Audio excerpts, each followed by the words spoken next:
Hello, welcome to WrestleCrack. I'm Nicky Michelini, aka Mitch Betts, aka the Italian Rapscallion.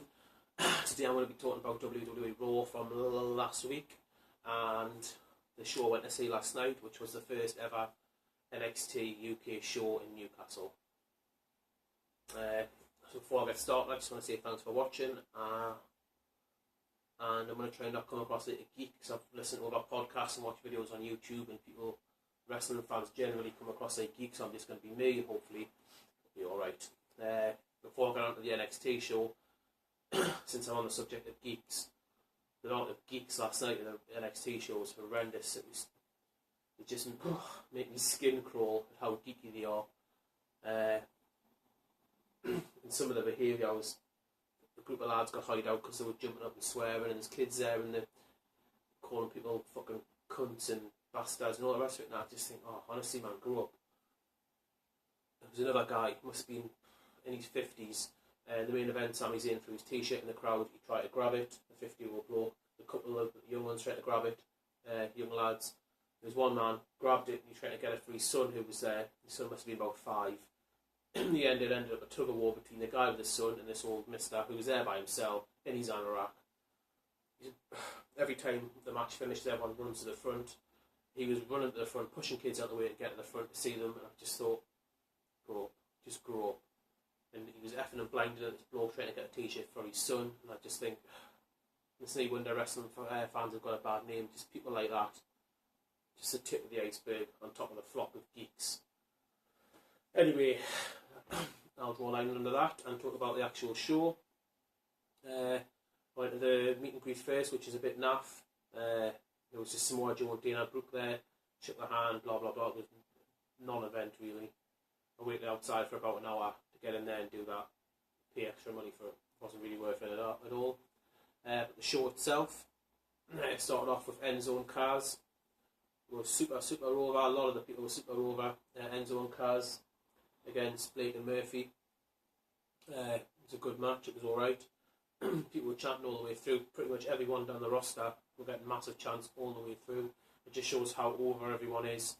Compared when you go to a WWE live show and you've got Ziggler and Ambrose and all these people are invested in the match, but they aren't chanting like that all the way through. Pretty much from the first match to the last match, they were chanting all the way through, and it was just a testament to how over everyone is and all the hard work they've put in. So the first match, Enzo and Kaz went over Blake and Murphy, a decent match. The next match was perfect for the cards. They got people who were there with boyfriends, or there with kids, or there with who really didn't want to be there. We got them involved. It was Bull Dempsey and Perfect 10 Ty Dillinger in a sort of a comedy match, sort of lots of funny spots, and everyone was laughing, and it was a good match, perfect spot on the card to get everyone else involved. Next match was Oscar against Alexa Bliss. Perfectly good match. People were massively behind Oscar. There's a couple of perverts behind us, just talking proper geeks. It's like, oh, Alexa Bliss, oh, she's the woman of my dreams. I was just like, oh, just make me skin crawl. Ugh. Anyway, so that was a decent match. Oscar went over. The next match was the one before we went to intermission. It was Samoa Joe against Apollo Crews. It was hard hitting. It was top quality match. Joe was super over. Fans were behind him, even though he was supposed to be the heel. Decent match. And Samoa Joe went over. Obviously, after the intermission, the first match was, for me, match of the night. It was Dash and Dawson against Gable and Jordan for the tag titles. For the whole match, everyone was just chanting Jordan and Gable, and just the feedback they got from the crowd it was the best feedback anyone got all night. It was just non-stop chanting. Every song you can imagine, just with the lyrics changed to Gable and Jordan. It was match of the night, I think. Dash and Dawson went over. I think, well, it would have been exciting if they'd made Gable and Jordan win the tag team titles. It would have popped the arena, and I think they could have. I don't know where they go next, Sheffield or Manchester, wherever it is. They could have reversed it and dropped the titles back to Gable, dropped them back to Dash and Dawson. It wouldn't have made an effect on the pay-per-view against Enzo and Kaz. It would have made the the event last night feel more significant if something massive had happened with the first UK NXT show. But anyway, Dash and Dawson won, quality match, can't complain. Next up was Bayley defending the title against Emma. Bayley went over, obviously. It was a decent match, everyone's behind Bayley. Bayley's entrance was class. Being then person to see the blow you up balloon things. I wasn't expecting them to be there. I don't know why, I just didn't think they would be, but seeing them and the reaction she got, just, you know, again, a testament to how much work she's put in. After that, there was the hometown boy, Neville, against Baron Corbin. It was a decent match. Neville went over, obviously. Everyone was firmly behind Neville, singing Newcastle songs and Toon, all the rest of it. Decent match. In the main event, before the main event, I was sort of thinking, I know Sami Zayn still hasn't been on, Finn Balor hasn't, so maybe they're going to be a team against somebody. Then it made us think there's not that many heels down in NXT, so I was still thinking the Bold Villains weren't there, they were there but they weren't wrestling. The Hype Bros, a couple of others, and I thought there's not enough heels for these people to work with, so maybe they need to turn somebody heel, just to give it a better dynamic with heels and baby faces, because the main event was Finn Balor versus Sami Zayn, a face versus face, although Finn Balor sort of worked heel in the match because everyone was behind Sami Zayn. I just think we all lack the heels there anyway. The main event was probably second best match of the night, just behind the Gable and Jordan match. It's really good, fans are into it, just topped off a great show. So that's that.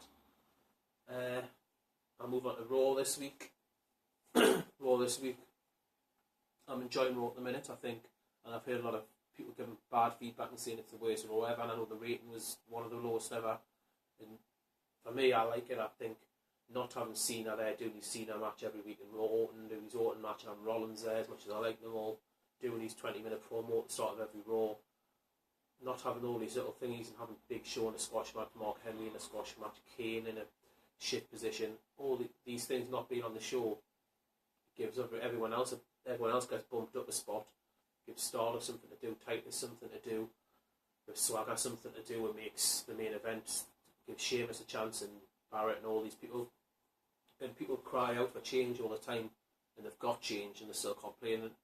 As much as there is little things I'm going to pick out that I don't think work or are a bit daft, but generally all these people in new spots, I think it's good watching. It's something new, so that's my feelings on that. I think at the minute they're doing all these teams of four with the Wyatts and the ECW and the Roman Empire and the League of Nations. Surely this should have been done a month ago before the Survivor Series, when it's built around the concept of 4-on-4s. As soon as they come out of that, they put everyone in groups of four. I don't know if somebody's, I don't know. It just seems like they're a month behind, and it doesn't really make sense to us. Anyway, also with these groups of four they've got, especially the League of Nations and the Roman Empire, they've got stories are too intertwined. They've got for the League of Nations, they've got Del Rio and Swagger on the side. They've got Ambrose and Owens on the side. Usos, New Day, and Lucha Dragons on the side. If they've got these factions of four going head to head, they shouldn't have distractions outside of it. It should just be 4-on-4. Hopefully after the TLC pay-per-view, the Owens Ambrose feud will go away and the Swagger Del Rio feud will go away, and then we just concentrate on a 4 versus 4 feud with Usos, Ambrose and Reigns against the League of Nations. Just generally because there is too much going on, too many fingers and too many pies, and it just doesn't make sense. It just doesn't work. Another thing that doesn't work is the heel face dynamics thing they've got going there. The New Day, as much as I love them, I think sometimes their promos are too facey to be heels. Everyone who I've spoken to loves them. I know these are supposed to be the people you love to hate, but people who don't hate them just love them, and they're supposed to be heels. Same with Sasha Banks and the whole Unity thing. People are running like that. It's more of a face thing. Coming out and dancing together after the thingy, it's more of a face thing. That's just a tiny thing there. I think the Charlotte and Paige things were just stupid. They had two faces, best friends. One of them turned heel, and she sort of turned face. Then she turned heel properly, and then Charlotte should be face and heel. She's turned into a heel as well. They feud with each other, and they've got this Becky Lynch thing on the side with Charlotte, and it's all a bit just too convoluted. It should just be heel, face, fight the pay-per-view. That's what it should be. But another thing about being a heel and face annoyed is, I don't know who was in the ring, it was Stardust and Swagger and Del Rio, and the heel went to hit the face with the chair. No, the face went to hit the heel with the chair, and then Titus, who was supposed to be a face, shouted up and warned the heel. When I was watching, I thought, I don't really understand what's just happened there. Doesn't make any sense again. Another thing that I don't like, and I've seen the fans were getting into it, was Roman Reigns trying to be funny. He's not funny. He should just be a badass ass kicker, just going out, beating everybody up. If he doesn't get over, which he's not getting over to how over they want him to be, just turn him heel. That's what they should be doing, not trying to make him funny, but he's not funny, he's just cringy and shit. The only other thing on Raw, which I know a lot of people online have been raving about and saying how good it is the Rose Bush. I just think, the jokes are tedious and crap and just childish, and it's just, I can't work out if he's trying to be a heel or a face. It's just, when I first seen it last week, I thought, that's the end of Adam Rose's career. And then I read online, so everyone was raving about it and saying how good it was, and I was thinking, it's just childish humour, and it's just crap for me. The commentary team were like all blushing and gushing about it and saying how they want to be on the Rose Bush, and I was just thinking, it's just, for me it's crap, just total crap. But hey ho. Another couple of things. The Breeze Ziggler feud needs to end. People are sick of seeing them. For me, I'm guessing a lot of people are sick of seeing them together. They're too similar. Breeze needs something to do. Ziggler needs something else to do. I think Ziggler's lost a lot of steam since the whole Rusev Summer thing. Lana as well. I think he's lost steam then with this Breeze thing. It's just draining him even more. I think he needs to be pushed up somewhere. His spot's on the card now with everyone.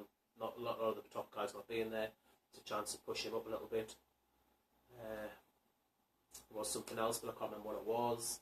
Anyway, so that'll be it.